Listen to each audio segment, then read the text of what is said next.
Pelaksana tugas atau PLT Ketua DPD Hanura Sulsel Brigjen Pol Adeni Muhan mengumpulkan kader Hanura di Makassar pada Jumat 11 Juli 2025 sore.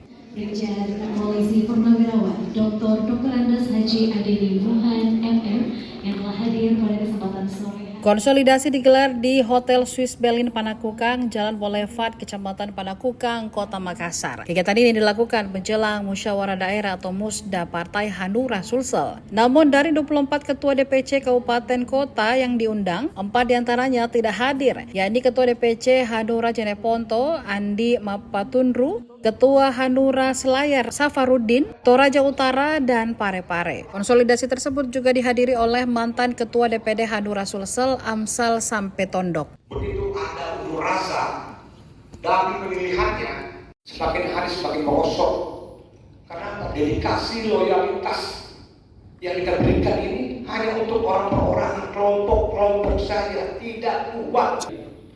Jangan jadikan Hanura sebagai kendaraan. Persyaratan dan bisa membawa partai Hanura lebih baik, lebih jaya dan menang. Hari ini kita koordinasi dan konsolidasi seluruh jajaran Hanura seprovinsi.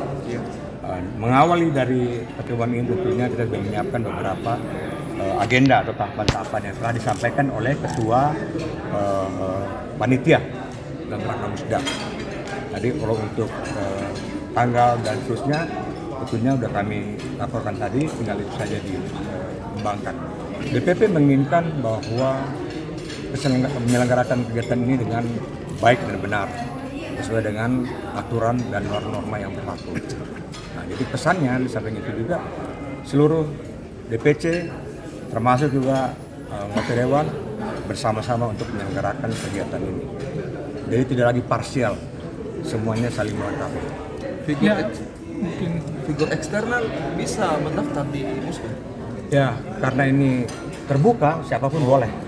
Ya, nanti kan ada kriteria yang akan disampaikan oleh dari DPP. Nah, kita panitia hanya menyelenggarakan kegiatan ini dan yang pusat semua ada di DPP. Download Tribun X sekarang, menghadirkan lokal menjadi Indonesia.